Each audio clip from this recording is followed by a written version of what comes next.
नमस्कार, battle of Bengal में आप सभी का स्वागत है। आपके साथ मैं हूं खुशबू। चुनाव तो 5 राज्यों में है, लेकिन बंगाल की राजनीति सबसे ज्यादा गरमाई हुई है और चुनावी चकल्लस वहां पर सबसे ज्यादा है। अब प्रधानमंत्री नरेंद्र मोदी ने ममता पर करारा हमला बोला है। उन्होंने कहा है कि ममता नंदीग्राम से हार रही हैं और साथ ही साथ उन्होंने ममता से ये भी सवाल पूछा है कि क्या ये अफवाह सही है कि ममता किसी और जगह से नामांकन दाखिल करने वाली हैं। इसी पर बातचीत करने के लिए हमारे साथ स्टूडियो में मौजूद हैं कैपिटल टीवी के editor in chief doctor Manish Kumar. Doctor साहब, बहुत बहुत स्वागत है आपका। धन्यवाद। डॉक्टर साहब, जिस तरीके से पीएम मोदी ने भी ये बात कही कि ममता अब हार रही हैं, क्या ये सच है? देखिए, जिस तरीके से वहाँ की रिपोर्टें आ रही हैं जी। जिस हिसाब से ममता बनर्जी आज दिन भर उन्होंने समय को बर्बाद किया। 2 बजे तक वो अपने घर के अंदर बैठी रही, वहाँ से बाहर निकलती हैं, 3 घंटा एक छोटे से बूथ के ऊपर आप तमाशा करने लग जाती हैं। और इसका क्या फ़ायदा हो रहा है? कोई फ़ायदा नहीं हो रहा है। इलेक्शन कमीशन ने साफ साफ कहा है कि इसकी जांच करेंगे। वो जो पोलिंग बूथ के बाहर जो हंगामा हुआ, ममता बनर्जी उसके बाद जो एक रैली निकाल ली, वहाँ पे वो प्रेस कॉन्फ्रेंस कर रही है, ये सारी चीज़ें बताता है कि टीएमसी कितनी ज़्यादा बैकफुट पे आ गई है। कुछ प्रवक्ता के मुंह से गलती से उस तरह के शब्द भी निकल जा रहे हैं कि चुनाव में हार जीत देखा जाएगा, ममता बनर्जी जीत। कोई आदमी ये नहीं कह पा रहा। जो आप इस चीज़ को मार्क कीजिए, ये तमाम ये लेफ्ट लिबरल कबाल, ये जो लुटिन गैंग के पत्रकार जो वहाँ पे डेरा डंडा जमाए हुए हैं,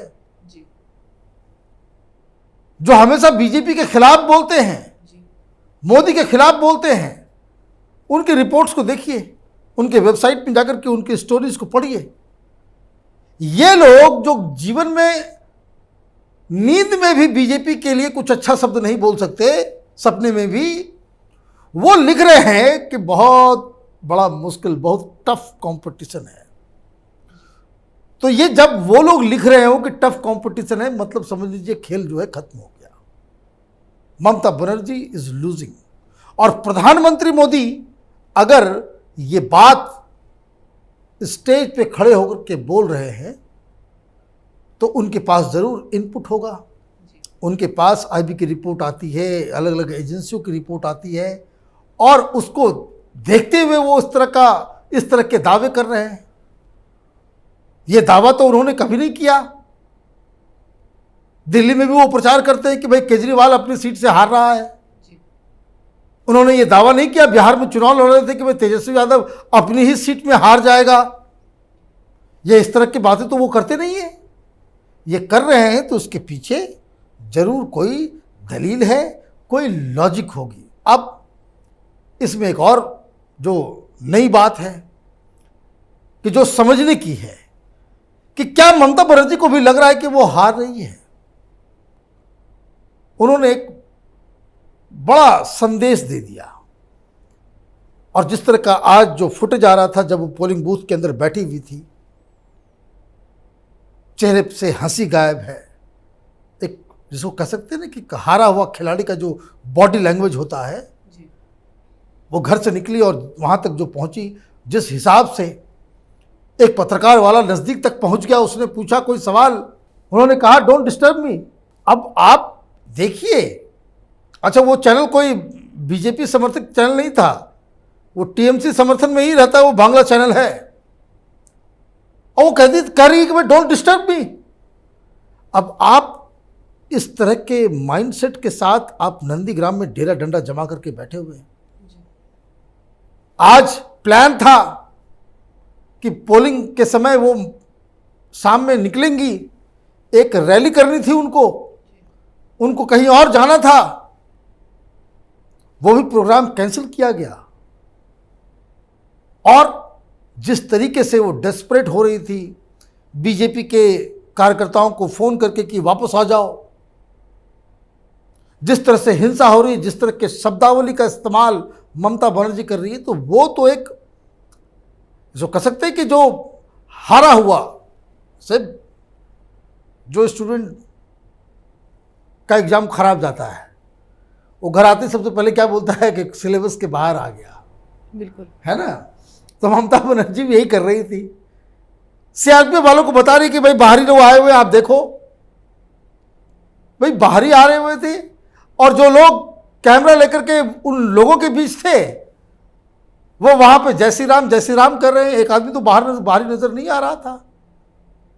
तो ये कहानी है, लेकिन इसके पीछे एक और बड़ी कहानी है कि क्यों ममता बनर्जी को ये लग रहा है कि वो चुनाव हार चुकी है। अचानक से इन्होंने एक चिट्ठी लिख डाली 15 लीडर्स को और उसमें उन्होंने अपील किया है कि भाई बीजेपी के खिलाफ सारे लोग इकट्ठा हो जाओ।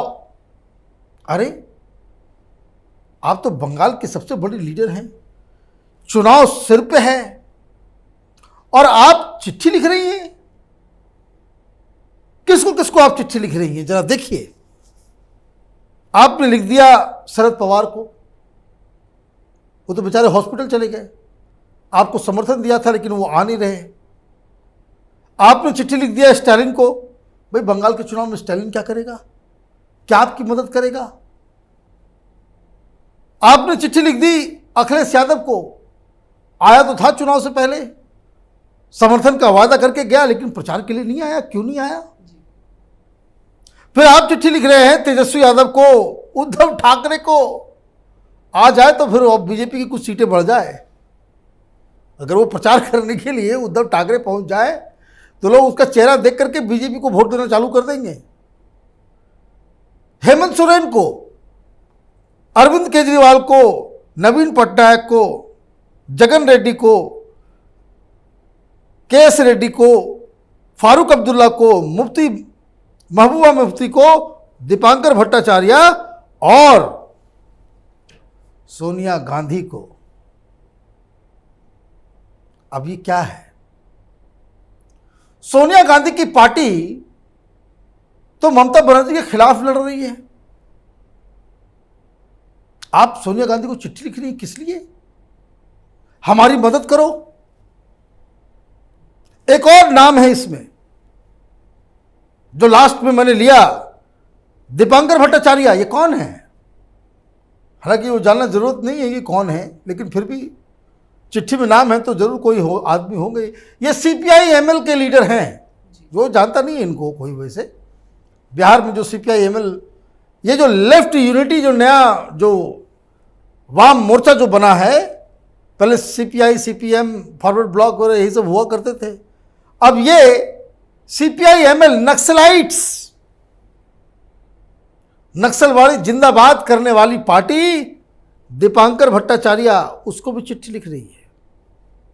तो भाई जो अच्छा ये लोग लड़ रहे हैं टीएमसी के खिलाफ, वहां मोर्चा भी लड़ रहा है, कांग्रेस भी लड़ रहा है, और आप सोनिया गांधी और इससे मदद की गुहार लगा रहे हैं। क्यों?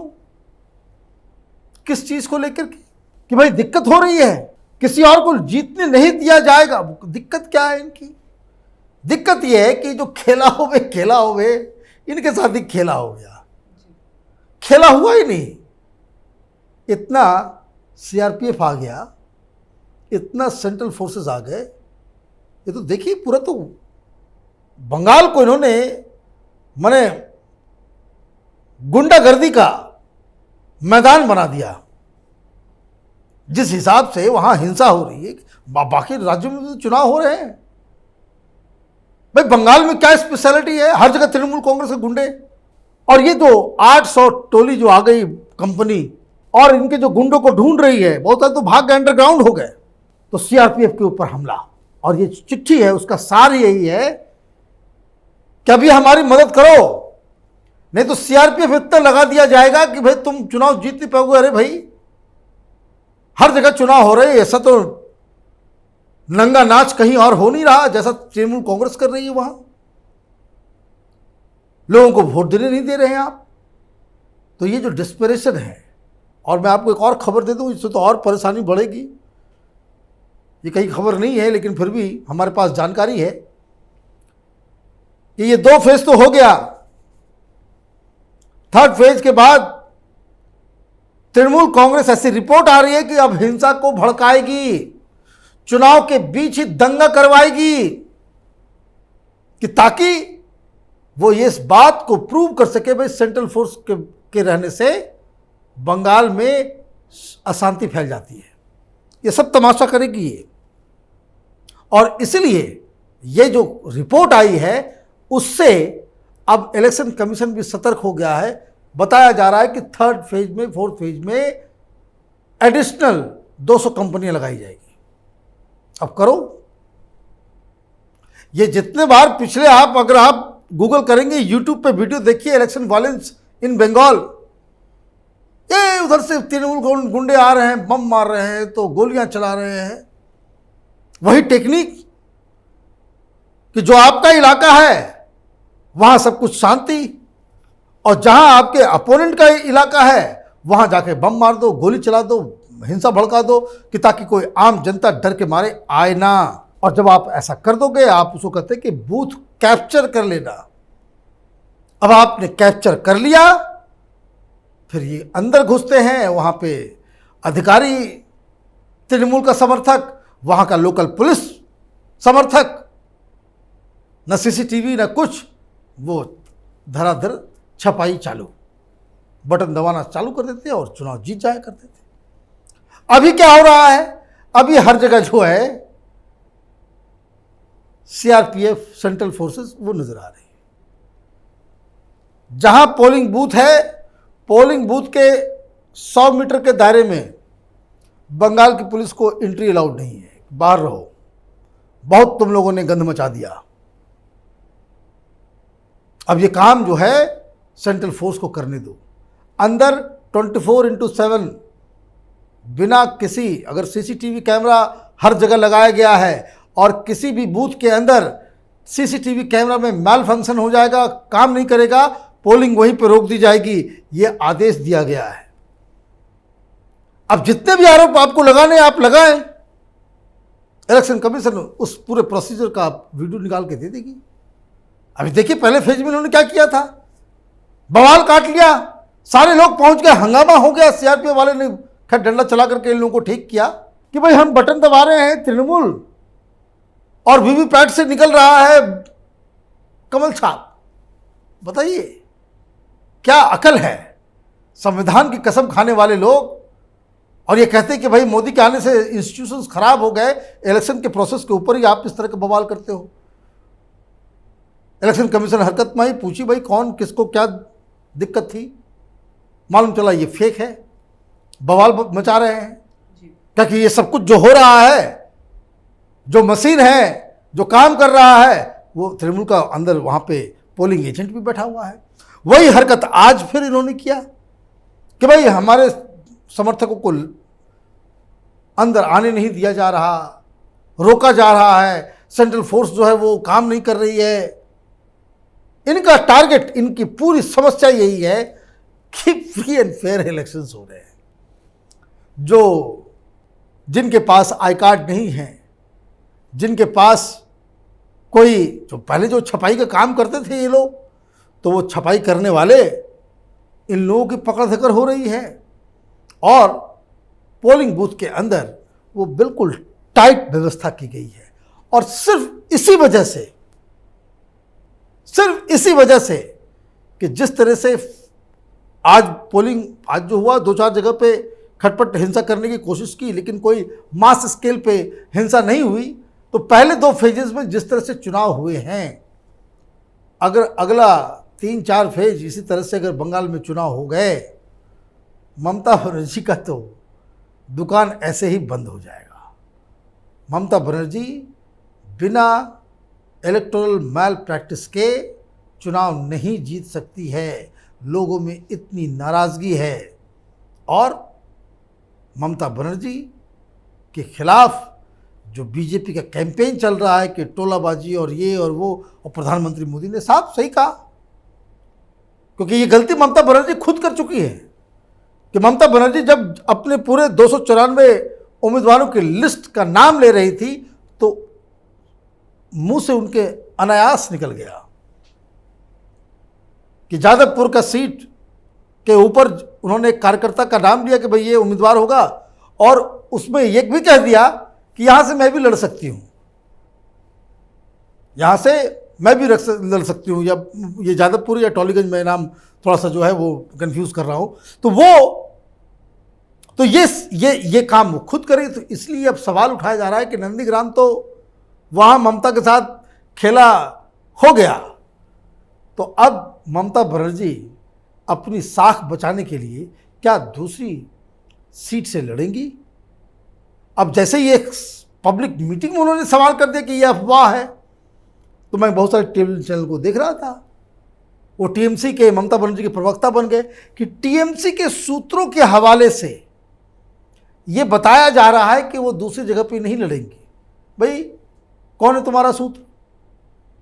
भाई प्रधानमंत्री ने सवाल किया है, इतने बड़े तुर्रम खां हो गया ये लोग कि भाई एक आरोप लगा है, आप प्रेस कॉन्फ्रेंस करके, आप ट्वीट करके आप बोलो कि ममता बनर्जी तो दूसरी जगह, सूत्रों के हिसाब से। तो ये जो है खेल जो है वो बताता है कि ममता बनर्जी का इस बार खेला खत्म। 2 मई ममता गई, यही कहानी है। जी डॉक्टर साहब, बहुत बहुत शुक्रिया इस तमाम जानकारी के लिए। धन्यवाद।